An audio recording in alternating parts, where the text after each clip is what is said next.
If you were in the 41st to 42nd millennium, you would be all but guaranteed to live in a hive city. A city in which you will be crammed into a barely livable living space, given just enough to eat for survival, and unless you were very lucky, working in a very dangerous factory for your entire life. The odds you wouldn't be in such conditions is so unbelievably low that it is hardly worth even thinking about. But hive cities are not only soul crushers with their living standards, but also house many dangers for the everyday citizen, and today we'll be going over what dangers you will have to deal with when living in a hive city. To get everyone up to speed on what a hive city even is, this is the quick rundown.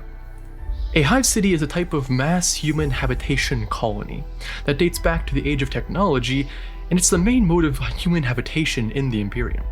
It is made of future concrete called rockcrete and adamantium, and layered with its construction, using massive building blocks designed for a certain purpose. The blocks can be entire industrial zones all the way to residential neighborhoods, and anything else a would-be self-sustaining megacity would need. It peaks with massive spires that reach far into the heavens, in which the ultra-rich and nobility live, far above the peasants and their problems. Originally, hive cities were designed to house the maximum number of humans in the smallest ground footage. This was to preserve the planets that humans settled, their natural ecosystems and biospheres. However, during the horrible days of the Age of Strife, in which humanity's AI servants tore its empire apart, almost all the advanced systems that kept the cities in harmony with the planet were lost, making a hive city now a death sentence for whatever planet it is founded on, since now it produces endless tons of waste of every type every single day, which is then dumped into the surrounding areas around the city with little to no care. Next thing you should know is how a hive city is laid out, since I will be mentioning the different layers of the hive city later on. Like I said previously, a hive city is built up over time. And I'm not talking about years here, I'm talking millennia, with some hive cities standing from before the Age of Strife. This gives each hive city its own type of chaos, since building upon the ruins of older hab blocks is very common, and living in a hab zone that last year was in a decent part of the hive becoming part of the underhive is a semi-common occurrence. But let me tell you about the different layers of all the hive cities, starting at the very bottom. At the very bottom of every hive city is a place called by a different name for every hive city, but the most common name is just the hive's bottom or the hive's sump. It is a place where all the waste and forgotten sections of the hive that isn't intercepted and expelled from the hive city end up. So as you can imagine, it is not the best place to be. From the bottom being mostly submerged in toxic and vile machine and human runoff, the constant collapses of old rotting hab blocks, long forgotten about and who eventually found their way all the way down to the bottom of the hive, to the only things that can live in such a vile place. Mutants, some spawn, chaotic wretches, and the toughest and meanest hive gangs and gangers. What kind of threats you would face should you enter the bottom is impossible to prepare for, since it's so chaotic and random down there that every entrance, every passage, every great lake of slime could change on a day-to-day time frame. But there are many reported accounts of monsters in the slime pits of the bottoms, and similarities have shown themselves between cities. Firstly, zombies. In almost every hive bottom there have been reports of plague zombies, well, plaguing it. They are incredibly tough to take down, requiring a clean headshot or total dismemberment to put down, and are highly infectious. Getting bitten by one is an almost death sentence, in which the victim will rise again upon death, becoming a plague zombie. Upon research of these wretches, it was found that they are the spawn of the curse of unbelief, which, unlike its name, is not a curse at all, but a disease.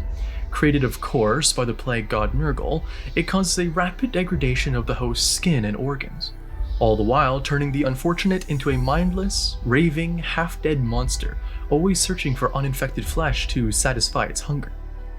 These zombies are seen in almost every hive bottom, either stuck in the slime rivers or hunting its tunnels. If you enter the bottom, you will have to deal with this threat of zombification. Next are the mutated creatures of the refuse rivers themselves. Lovingly named sump spawn by many hive gangers, these creatures are whatever lives within the slime lakes and rivers that dot the bottom's expanse. And there is no end to different and unique sump spawns. Some sump spawn are merely horribly mutated fauna, like the sump spiders of Necromunda, which were spiders that grew to the size of a Ganger battle vehicle at fully grown, and was at home in the most vile of the bottom's locations. There is a saying, if it can survive in a hive, there's an angry mutated version of it under it. But some sump spawn are completely unique, and have no obvious link to the planet's fauna. These mutants are uncategorizable, since they vary so much and constantly change via mutations caused by either sickness or chaotic taint. One thing that almost all these beasts, no matter what they look like, share, however, is aggressiveness, and them being opportunistic hunters. These mutants will eat anything and everything that is within their arms or tentacles or maws' reach, so humans who delve into these depths must watch themselves closely. But it is not only animals who call the bottom home, for a wide variety of humans do also. From the hive gangers who work in the bottom, to the horrible mutants who call the bottom home. Second after the toxic environment, humans are the biggest threat to humans in the depths. This threat takes the form of chaos cults, rebels, thieves, and murderers, and the vast majority are a mutant of some kind. Although most mutants, rebels, or traitors call the underhive their home and don't dare enter the bottom, so the ones that do call the bottom their home have nowhere else to go and are the most antisocial and dangerous of the humans in a hive. But it is not the only danger that the hive bottom has within its endless passages. There is also untold wealth in the rubble of the bottom. Since some hives predate the Imperium of Man, if you go deep enough, you may find lost STCs and other technological wonders that you could sell for your weight in gold. It would not be surprising if the Mechanicus sponsors many hive gangs across the oldest of the Imperium's hive cities in search of lost relics. It's not only relics and STCs, however, that have value. The sump is literally swimming in valuable salvage, and the towns and outposts that exist in sumps across the Imperium are almost dedicated to selling salvage found in the sumps. Even some of the sump spawns could be sought after by hive nobles or other such interested parties. For example, the sump spiders mentioned before are hunted for their eyes, since they shine like gems, and do not rot like normal eyes. Spire nobles pay a hefty amount for even one eye, in fact. And these kind of noble requests are common for those willing to explore the hive's bottom, since by the nature of the bottom, you can find almost anything. And if you have the skill, the guts, and the people, you can make a very nice living doing these requests. Jackie, got a new job. It's for some minor noble from the spires, trying to sound all fancy and powerful, but he couldn't stop his hands from shaking. He wants us to do a dive and look for some lost family heirloom in the sump, paying us for 2 search groups and didn't even try to negotiate when I gave him the price. We're heading off in a week's time, so make sure the gang's ready. He said it was lost 4 generations ago and is some sort of cogitator that can do wonders, so we have a general idea of what to look for and how deep. Not gonna lie, for something as big as a cogitator to be in one piece in the sump for that long is a stretch, so I doubt we will find anything. And I got 75% up front in case that happens. See ya in 3 days. I'll meet you at the regular place. Next, let's talk about the place that's not officially recognized by the hive's authorities. Right above the hive's bottom is the region called the Underhive. The Underhive is a collection of forgotten and lost hab blocks to the hive city. For when an area loses power or is seen as a useless part of the hive, it has its power cut and value removed, even if there are law-abiding citizens still living in the area. It is then called part of the Underhive and forgotten. Let's just say it's not a great time for the citizens that were abandoned to the Underhive this way. Other ways the Underhive expands is by accident. A hab block, for example, coming loose and falling just enough so that it is cut off from the rest of the hive is enough to make it part of the Underhive. And if the people living or working in that hab block didn't make it out to the lower hive in time, they will be stuck in the Underhive. This region is very much like the sump, as in it's incredibly dangerous, and only the strong and aggressive live long.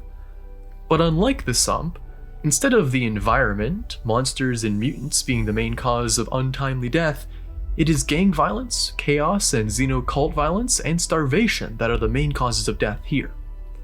The Underhive is the location where the poorest of the poor, the exiled, and the criminal reside. They flee to the Underhive, for it is a lawless world, perpetually cut off from the wider Hive City, and where the one with the biggest gun rules. This Wild West-like area is ran by the never-ending wars of the many gangs within it, each fighting for their own reasons and having their own styles of war. And in this pit of anarchy, these gangs do crimes and atrocities every day to any unfortunate they come across, which most of the time is an opposing gang member. These gangs only really trade in technology, since it is the only thing that they can sell to the lower hive level above them, and in a might makes right world, having the biggest gun makes you right every time. But like I said before, gangs are not the only threat to the people of the Underhive. Cults are also a major threat to one's safety. Chaos cults and xenocults are common within the Underhive, and to be abducted by one of these is a much worse fate than dying to the gangs. For each cult has their own customs and practices, almost all of which are not good for any would-be sacrifice. And there are many different types of chaos and xenocults as well. After the 4 chaos gods, 3 are seen the most in the Underhive: Khorne, Nurgle, and Tzeentch. Khorne cults are actually very easy to start in the Underhive because of the might makes right mentality. And they are the most common as well. After them you will find Nurgle cults, promising the end of pain and hunger to the starving masses. And lastly, you will see Tzeentch cults, acting on dark rituals and trying to undermine their rival cults. The only cults that are quite rare in the Underhive are Slaaneshi cults, for those thrive on decadence and excess, and there is neither in the Underhive. Besides chaos cults, there are also xenocults too. Cults that are dedicated to either worship of an alien entity or the help of the alien's goals, be it planetary conquest or resource acquisition. There are cults worshipping almost all the major alien species in the galaxy, but out of all of them, the most common are cults worshipping the Tyranids. They are called Genestealer cults. They are organized and have caused countless worlds to fall to the Tyranid swarm. They form around the Patriarch, which is an evolved version of a Genestealer, and grow by corrupting human genetic lines through lesser Tyranid Genestealers, creating Genestealer hybrids, mutants that take the form of part Genestealer, part human. Eventually though, through the generations they grow in number, becoming more and more powerful till they grow in strength enough to cause a major rebellion to form, wherever they are located. All the while, the Patriarch is calling the Tyranid hive fleets ever closer to the world, preparing it for the upcoming invasion. And the majority of this happens within the Underhive, and away from prying eyes. Indeed, the Underhive is the best location for any would-be cult to form, for the anarchy and secrecy is a perfect shield from the authorities, and in a place overwhelmed by the downtrodden, new converts are never far away. In fact, some of the most successful cults are known to make their own gangs to be the face of the cult to the rest of the Underhive. It's such a common practice that it is a decent bet that if you were to see a gang doing something strange and out of the ordinary for a gang to do, it's highly likely that that gang is a front for a cult. Hey boss, there's a new group of Sumpers right below our territory, and they don't seem to be leaving. The group's a bunch of strange mutants. They all wear bandanas, and I could swear I saw that their skin was purple. Some even looked like they had multiple arms, but that could have been a trick of the light. Either way, you should know that they're there and that they're armed. Saw at least half with guns, and the majority had knives. Let me know if you want my boys to poke them and see if they're a threat or not. But it's not only cults and gangs that are in the Underhive. Feral mutants and monsters are also in there, but to a lesser degree than the bottom. You will see tribes of mutants in the Underhive, sticking together for protection and acceptance. You might even see whole fortified towns in the Underhive, protecting its citizens from the gangers and dangers outside its walls. Unfortunately, however, these towns are rare, and the ones that do survive are under constant attack from the gangers around them. But while they survive, they are hubs of trade for those trusted enough to be let inside, but even those places pale to the comforts of the layer above them. Above the anarchy that is the underhive, there is the first officially recognized layer of the Hive City, the lower hive. This layer of the hive is where the lower middle class reside, the factory workers, the servants, and the poor. This layer is where the majority live and where all the essentials are created for the entire hive. The lower hive is a mismatch of residential and industrial habitation blocks, all stacked to maximize productivity and not comfort. In fact, it's not a rare event for deadly accidents to happen in the lower hive. In the Imperium's need to house the maximum amount of people into the smallest square footage, many mistakes can occur. A habitation block could not be connected to its surroundings properly. A factory could not be maintained well enough. A reactor could be overlooked and overheat. A bridge could give way under the swarming masses of humans traveling it every day, and many, many more ways too. There are never-ending ways for someone to have their life ended prematurely in a hive city, and not all of it is by accident. But one of the major problems a hive city suffers from is overcrowding. It is a rule of life at this level of the hive, and if it weren't for the Adeptus Arbites, the Imperium's equivalent of a police force, every hive would devolve into an underhive in a matter of months. However, the Adeptus Arbites are not a kind police force. They are a cruel and unforgiving organization.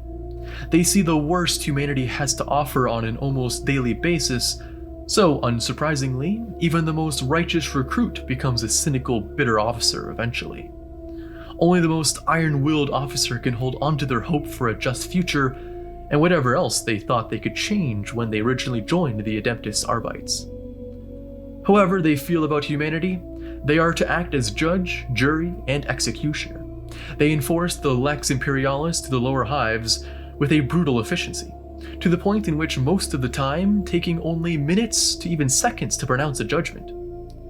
These judgments are rarely just and are mostly for keeping order rather than finding out right and wrong. To the average citizen within a hive, their lives will be working long shifts in unsafe conditions while being constantly watched for treasonous actions by the Arbites, while making just enough to have a family and holding a rudimentary faith in the Emperor of mankind, hoping and praying that they can have a peaceful life, unbothered by the schemes of the nobles of the higher levels, and to stay out of the underhive. That is, of course, what the majority do. But there are many people who take to the life of crime to try to advance their lot in life. Smuggling is quite common in the lower hive, for humans will always want more, and even the most innocent of civilians will do business with illicit goods if they need to. So even with the Arbites around every corner, gangs and guilds form to supply the lower hivers with the things the nobles above don't want the common folk to have. Talking about the different work the lower hivers do, however, like I said before, the vast majority of everything the hive produces is made at this level, with only a small portion created on the higher levels. From the many different types of food a hive city offers, although almost exclusively to the rich, and the clothes for its citizens and nobles, everything is made in the lower hive. This layer is even where the power for the hive is generated in massive plasma generators. However, the people that live in the lower hive have to pay much higher rates than the higher layers for the power. The rampant exploitation of the people in the lower hive means that it is very rare for any in that level to make enough money to afford luxuries of any kind, and the thought of moving up to the higher levels is a pipe dream. The best option a lower hiver can hope for is to be strong enough in body, mind, and soul to perhaps get into the planet's PDF force and maybe, just maybe, join the Imperial Guard. Harry, I hope this gets to you quickly. Your brother got caught as a runner and the Arbites are coming for his family, you and Jessica included. I only learned about this 15 minutes ago and sent this as soon as I could. I gave this letter to the fastest runner I know, so he hopefully will arrive before the Arbites do. But you need to take Jessica and your kid and run fast. Follow the runner. He will take you and your family to the warrens that we control to hide out. Burn this paper before you leave. I'm taking a big risk giving you this warning. I pray to the Emperor that you make it out in time. Now, we've talked about the worst a hive city has to offer in the hive bottom and the underhive, and we have talked about where the middle class reside. Now, let's talk about where the ones who don't want to live in a hive city at all go, and how they live free, but under constant danger. The outskirts are, to put it lightly, the true Wild West of the Hive Cities. Not interfered with besides fringe actions by the major Hive City in general, the outskirts are a place of vast shantytowns and primitive dwellings. And while the outskirts are nowhere near as dangerous as the underhive, it does carry with it its own dangers and risks. It's like the underhive because it's a lawless area, and those with the biggest guns make the rules. It's not like the underhive, however, because there are a lot less nasty creatures and mutants in the outskirts. Don't misunderstand, however, they still exist in the outskirts and in great numbers, but they are spread out in a much larger area than in the underhive, so you'll run into them much less. The most obvious risk living in the outskirts, however, would be living outside of the walls of the Hive City in general. Like I said before, a Hive City just dumps its garbage and toxic waste outside its walls, eventually forever ruining the rest of the planet, turning it into a toxic wasteland of freak weather storms, mutation, and desolation. So, living in such a polluted wasteland is not easy in the slightest. There is never consistent power. The best you will find is a past its prime generator, repaired a couple too many times. Food and water are also a problem. The land outside a Hive City is anything but farmland, and the water is guaranteed to be contaminated. So starvation and dehydration are the most common forms of death in the outskirts. But each outskirts is as uniquely dangerous as the planet itself, so you can never be totally prepared for life in the outskirts. But all outskirts do share some similarities. For one, as said before, is that the construction is rudimentary at best. The shanties that are in the outskirts get no help or handouts from the city and must make everything themselves. This creates shantytowns, housing many thousands, but only using the basic resources that the builders could find within the heaps of garbage that surround the Hive City. These structures never last long, since if the weather doesn't destroy them, either the bandits that roam the wastes or even the Hive City officials will. Although the Hive City itself will only torch a shantytown if it gets too big and starts affecting the hive in general. So it's not like they go around just burning shantytowns willy-nilly. If, however, a shantytown does survive to reach a decent size, multiple things will always take place. First, the residents will start fortifying the town using whatever rubble and junk they can use to create walls, traps, and many other more inventive defensive measures. They will also start reinforcing their homes and buildings using whatever method is available on the planet. It has been seen that on dust-covered worlds are made out of primitive dust bricks, and on frozen worlds, igloos are a common occurrence. Secondly, the various tribes and wanderers that live within the wastes of the world will arrive to the town to trade and rest, using it as a hub of trade in the wasteland. This is a mixed blessing for the townspeople. For one, it brings in a source of income and makes all who live in the town have more options for survival. But being known as a safe and prosperous location means that not only friendly eyes will take interest.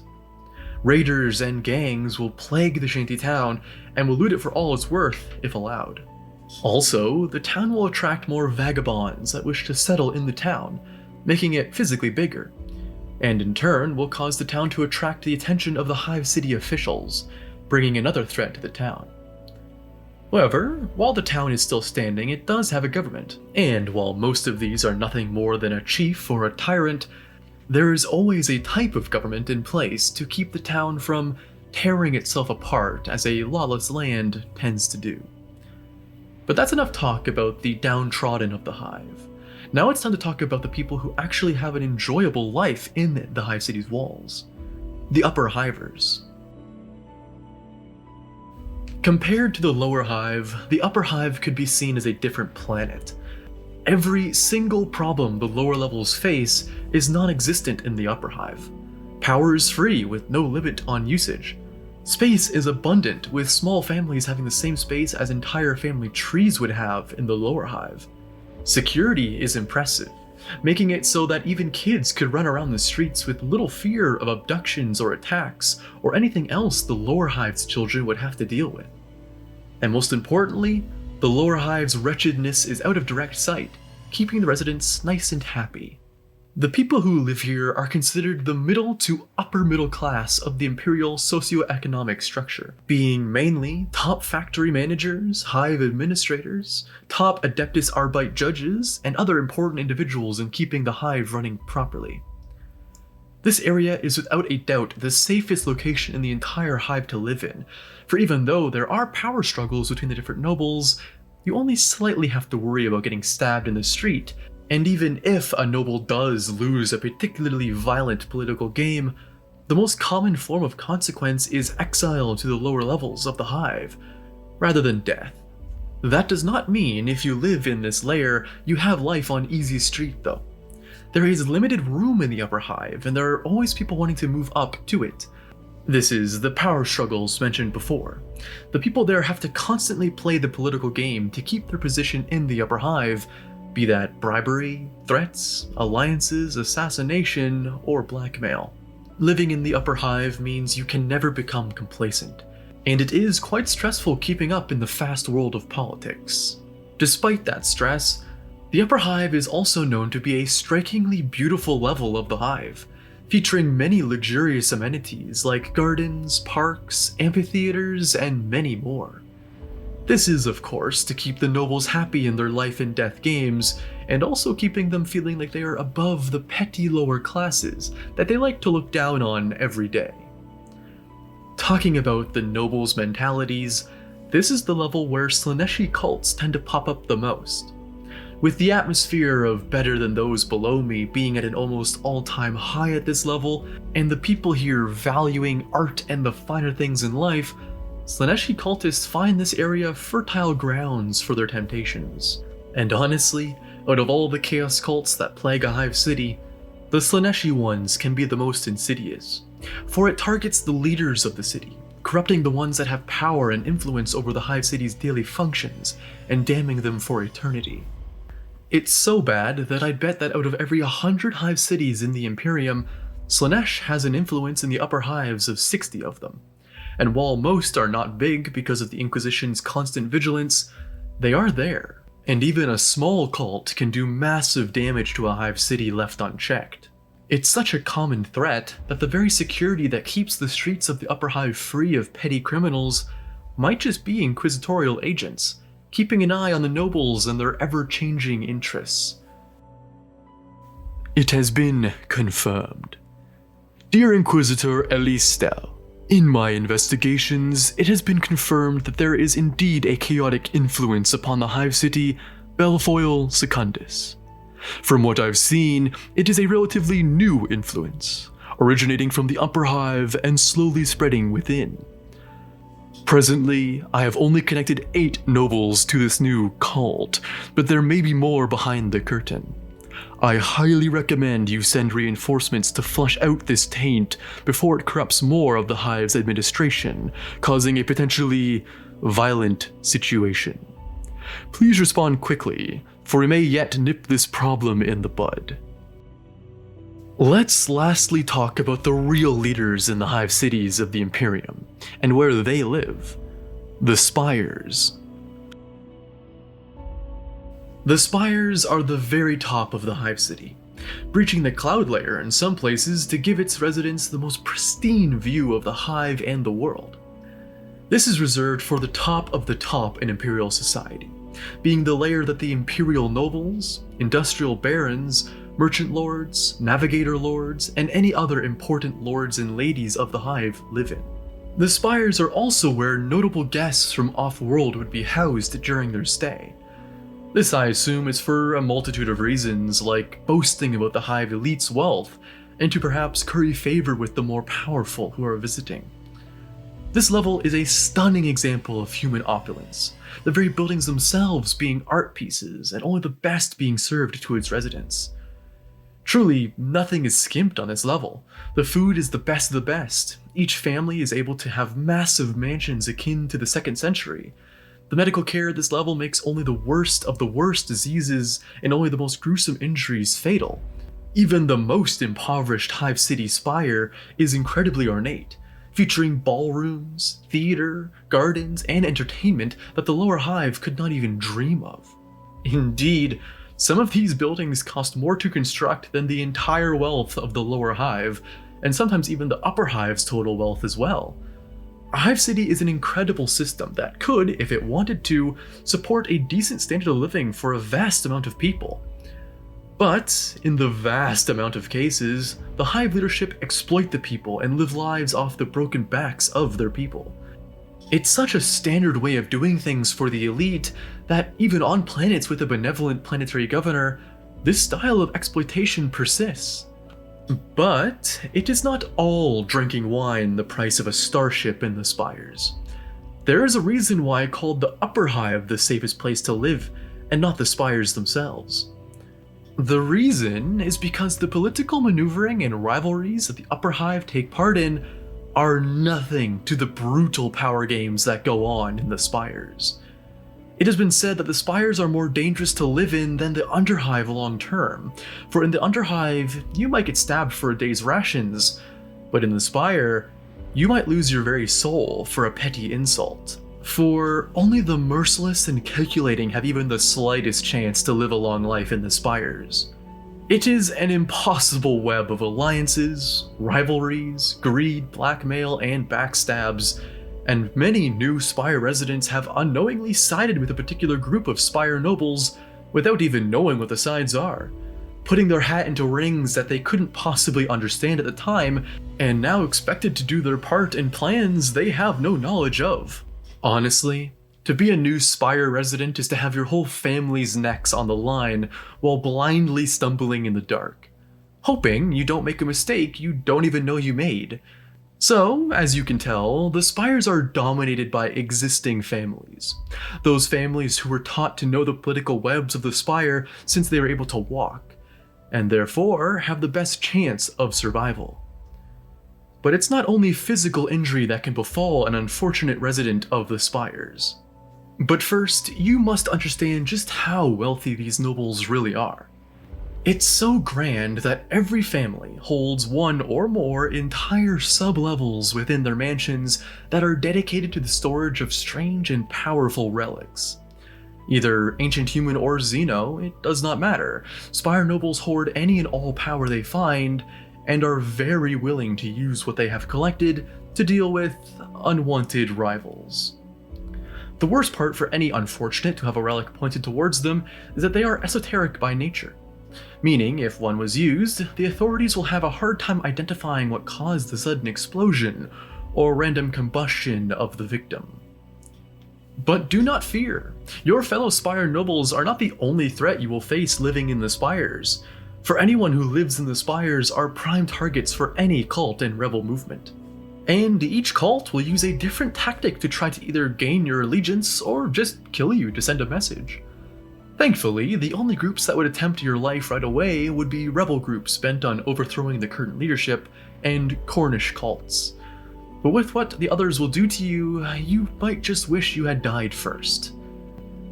The cults that will target the Spire the most are Slaaneshi and Gene Stealer cults, and both want the same thing: your loyalty and obedience to drive their causes. For the Slaaneshi cults, the Spires are even more fertile grounds than the Upper Hive nobles. For yes, the Spire has less people to convert, but the mentality and pride of the Spire nobles make them quite susceptible to temptation. Not to say it is easy though. Faith in the Emperor is dominant throughout the Hive, from the lower hives all the way to the Spire. But humans are nothing if not pliable, and Slaaneshi cults gain footholds in the Spires using nobles who have, unconventional tastes. For Gene Stealer cults, it's much more difficult, but much more rewarding. They can spread their influence to the Spire via luck and very careful planning. The Spire is, understandably, very heavily guarded, so the cult will have to either infect a Spire noble while they are in the lower levels, or sneak into the Spires. However they do it, because of the Spire noble's secrecy and nature, once infected, the whole family will quickly join. And now, not only does the Gene Stealer cult have a very powerful force in the Hive City under their control, but also a staging point for further infection, and a perfect vector to arm their troops using the Spire noble's wealth, ready for the eventual hive-wide uprising. Only those who have perfect control over their family will survive living in the spires for long, and even those families are only alive through constant political effort and risks. But let's be honest, it's worth it to live in the spires. And that's it, the troubles and benefits of a hive city. This video was actually inspired by a comment on one of my shorts, so if you have any parts of the lore you'd like to have explained, let me know in the comment section. Thanks for watching, and let me know in the comments if you think you could survive if you lived in the spire level of a hive city, because honestly, it would be quite difficult. Either way, have a good one, and don't forget to like if you did, and subscribe for more lore videos in the future.